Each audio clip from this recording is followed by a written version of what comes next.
Military technology keeps advancing at an incredible rate. If you think back to World War II and see the weapons compared to today's weapons, it's simply mind-boggling just how far advanced things are becoming. And from the looks of it, warfare is poised to become more dangerous than it ever was. From drones in the sky, drone tanks fitted with incredible weaponry, to small unmanned aircraft that are launched from carriers in the sky, security clearance has been granted. Check out these insane secret military weapons.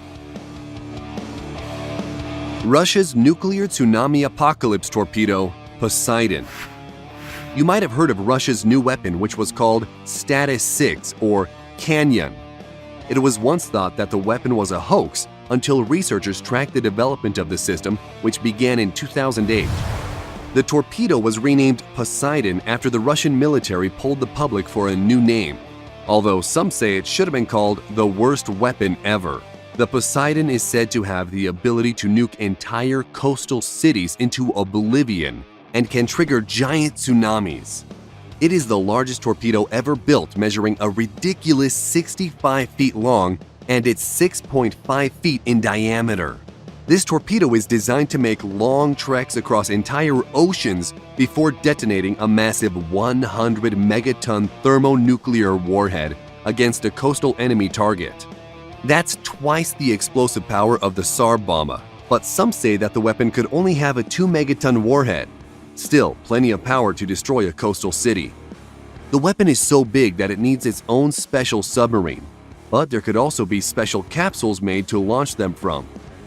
Russia is also claiming that the torpedo could be used to attack enemy fleets and is estimated to be capable of speeds up to 70 knots, which translates to 80 miles per hour on land. That's faster than any US nuclear-powered attack submarines and their anti-ship homing torpedoes, limiting a defender's options against an incoming Poseidon torpedo. The weapon also operates at depths of up to 3,280 feet, far deeper than US Navy submarines. Drones recharged by a laser could fly forever. The Defense Advanced Research Projects Agency has developed a drone that has solar panels that are built into the wings and batteries in the fuselage. The batteries provide the power, but as they begin to drain, drone operators aim a laser beam at the solar panels, which recharges the batteries. This means that the drone could stay in the air forever as long as there is an operator to charge it. This sounds cool, but there are a few problems with it. For one, a laser loses its strength the farther it has to travel and can be obscured or even blocked by smoke, haze, fog, and rain. Yeah, we know our viewers are smart, so we thought to mention that. DARPA figures it can recharge the drone at up to 6.8 miles, but that maximum will vary under real-world conditions. DARPA calls their drone the Silent Falcon, which could fly for weeks and complete a mission without ever having the need to land. China's giant ionosphere zapping radar. This weapon developed by the Chinese is described as a high-powered incoherent scatter radar and is supposed to bounce radio waves off the Earth's high-altitude layers of charged gas called the ionosphere. The Chinese facility will be similar to United States HAARP in many ways, which had a bunch of conspiracy theories surrounding it, including government-sanctioned weather control, human-made earthquakes and tsunamis, and was said to be able to cause mental disruption throughout a region. The Chinese facility is on the densely populated island of Hainan, beside Sanya, a beachside city bigger than Miami or Honolulu with more than 400,000 inhabitants. Despite all these conspiracy theories, it is said that it could be possible the system could blank out ELF communications and selectively interfere with other satellite communications that would severely affect any submarine operations in the South China Sea. China could even use the new array as a transmitter for ELF radar to detect submarines at long range. Project Thor. Although this project has some limitations with our current technology, it's something that is still on the table. We're talking about a weaponized meteor strike. In the 1950s, a Boeing operations researcher by the name of Jerry Pournelle envisioned a weapon system armed not with conventional munitions or chemical explosives, but massive rods forged from the heavy metal tungsten, which would be dropped from suborbital heights. It was called Project Thor, but others named it rods from God. Weapons researchers refer to it as a kinetic energy projectile, a super dense, super fast projectile that destroys everything in its path. Imagine a 2,000-pound, 20-foot-long and 1-foot-thick tungsten rod about the size of a telephone pole dropped on a target from space and reaching sound barrier-breaking speeds. It would be capable of penetrating hundreds of feet into the Earth's crust, and the destruction would be the equivalent of a nuclear blast, but without the fallout. But it has its problems because boosting enough of these into space would be very costly, and each rod itself would cost $600,000. But there is a rumor that the Pentagon is still looking at this weapon.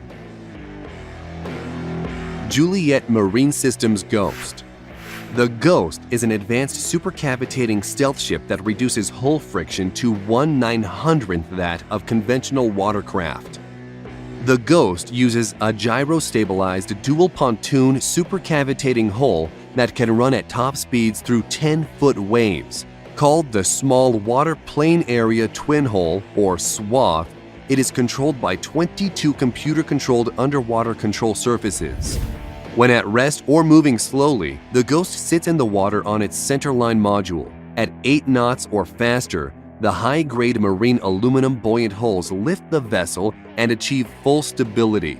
Propulsion on the prototype is provided by T-53-703 turboshaft engines and can achieve speeds over 30 knots, but could be capable of 50 knots. It can perform several different missions including anti-surface warfare, anti-submarine warfare, and mine countermeasures. Armament consists of the M197 20mm rotary cannon and launch tubes that expel exhaust downward between the struts of the SWATH hulls, concealing and dissipating the thermal signature of the launch of BGM-176B Griffin missiles and advanced precision kill weapon system rockets. The Ghost has a crew of 3 to 5 sailors and can be dismantled to fit in the C-17 Globemaster III for transport. Each Ghost ship costs around $10 million to produce, a drop in the bucket for comparative military vessels. Sea Dragon weapon. The U.S. Navy and an unknown defense contractor are working on a new missile the service says will give its submarines a new, disruptive offensive capability to take on enemy ships. It's called the Sea Dragon, but no one is really sure what it is because it's top secret.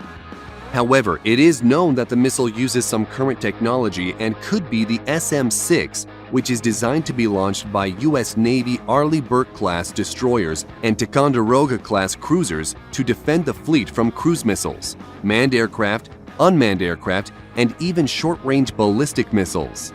The missile's only drawback is, originally designed to shoot down flying targets, it has a fairly small blast fragmentation warhead. The SM-6 is supersonic and can fly at 3.5 times the speed of sound, or about 2,685 miles an hour. It also has the fun trick of taking targeting data from other Navy assets, including the E-2D Advanced Hawkeye Airborne Early Warning and Control Aircraft and the F-35 Joint Strike Fighter. So imagine a missile that can be fired from a ship and then controlled by a fighter jet and then directed to hit its target. Kalashnikov drone tank. Military drones are on the rise, and many of you are probably familiar with the unmanned U.S. Predator drones that are equipped with advanced targeting systems and can carry 500-pound bombs and deliver those weapons to the target accurately. With this in mind, it would seem logical that ground-based drones, such as the Kalashnikov drone tank, would be the next generation weapon to enter warfare. Russia's Uran-9 combat drone packs some serious firepower, with one 30mm 2A72 automatic cannon and 4 9M120 1 Attica anti-tank guided missiles. It is 16.7 feet long and weighs approximately 10 tons. It may look impressive, but it had trouble with the fundamentals, not only of armored warfare, but warfare by remote control. The remote-controlled combat vehicle lost contact with ground control stations only 1,000 to 1,600 feet from its manned control station, suffered from an unreliable gun and suspension system, and could not target enemies while on the move. The remote fire control system is also a problem, with the two A-72 experiencing a lag before firing 6 times and an outright failure once. The drone tank was first tested in Syria, and despite its failures, could be a weapon that Russia continues to develop. Tank-killing quadcopter drone. The armed forces of Belarus have demonstrated a new quadcopter drone that can carry a tank-killing rocket launcher which carries an RPG-26 single-shot rocket that is remotely fired by the drone operator. While the drone is of questionable effectiveness as a tank destroyer, it is a deadly harbinger of things to come on the unmanned battlefield. The type of drone is unknown, but the design appears to be a quadcopter capable of lifting at least 7 pounds.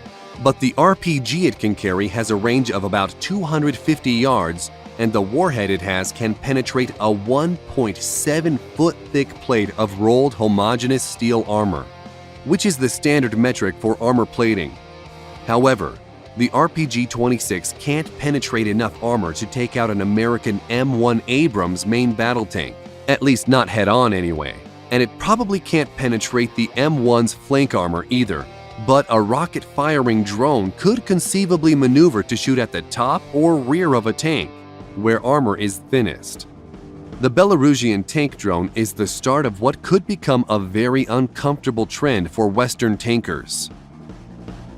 Iron Curtain. With the name of Iron Curtain, you might think this is a secret Russian military weapon, but it's not. The US Army is testing a system designed to protect military vehicles smaller than tanks from attacks. This Iron Curtain uses a combination of sensors and downward-firing projectiles to stop incoming rockets and missiles from striking vehicles by setting off their shaped-charge warheads before making contact with its target. With the Iron Curtain installed, the vehicle is surrounded with radar and optical sensors. The outward-looking radar picks up any incoming missiles as they approach, while the optical sensors spot it in milliseconds before impact and trigger the downward-firing interceptors. The US Army tested the Iron Curtain back in 2013, and it apparently got a perfect score. So, it's been tested against rocket-propelled grenades, but how it fared against anti-tank missiles remains top secret. Gremlins aircraft carriers. The idea of an aircraft carrier that operates in the air is not a new idea. And aside from the fictional flying aircraft carrier, the helicarrier, which appeared in the American comic books published by Marvel Comics, it would seem that this is an impossible feat. But not so fast. The Defense Advanced Research Projects Agency has selected defense contractor Dynetics to develop a small unmanned aircraft which can be launched from any warplane and even recovered in mid-air. These small aircraft are codenamed Gremlins and are tiny, dangerous armed drones which are reusable and reconfigurable. The Gremlins could be launched from the rails of an F-16, the internal weapons bay of a B-1B bomber, or out the cargo ramp of a C-130 transport. Once the drones have accomplished their mission, they will rendezvous with the C-130 Hercules that lowers a capture device. The Gremlins are then hooked, powered off, and then hauled aboard the aircraft. They can be quickly refurbished, refueled, perhaps receive an armament swap, and then be ready for another mission within 24 hours. If anything, it's a very similar concept to the Protoss carrier in the game StarCraft. Carrier has arrived. We hope you enjoyed this video and want to know what you thought about these and which was your favorite. If you liked the video, don't forget to target the subscribe button and launch notifications so you will be the first to know when a new video comes out. Thanks for watching.